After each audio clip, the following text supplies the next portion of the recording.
Insung Maicham December tarik Sopani Pathian THIL PHUT THIL Mika Bungkuk Changkit O mihing Apagiti Chu Ahun Hiltai Lalpan Nangma Ahun Phut Chu Diktaka bawl le lungsit na ngai nat le tunoi gol taka la pathian to kiton hilo ahem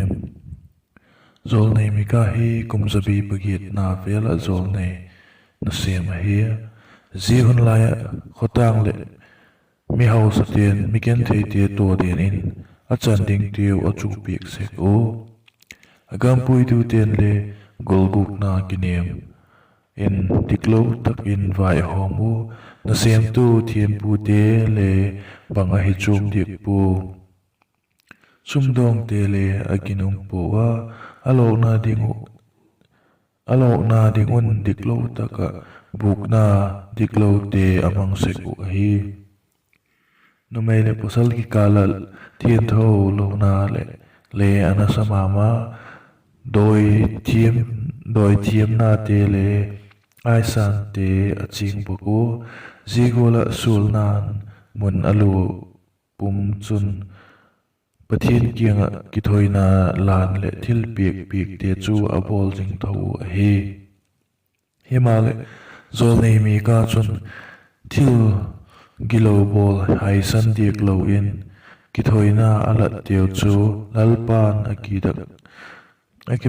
lalpa kipak dik pui ti a hit sak a hi diktaka bawl te lungsit na ngai na tunoi gol taka pathian to kiton chu lalpa thil phut a hi ti a pung hi zol nei mika hun laya lalpan ami te kianga a thil a phut le a kiango a phut hi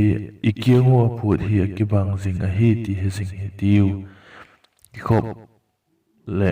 pathian kianga thil pik te pe zinga khompi le ko chung thil ngai poi mo ma in migen thei chan ding I chu pik em midang lung sit na te itasam em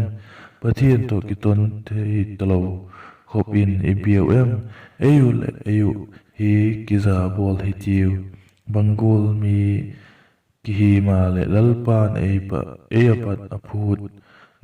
aphut chu dik taka bawl te lungsit na ngai na te tunoi gol taka pathian to kiton hi a hi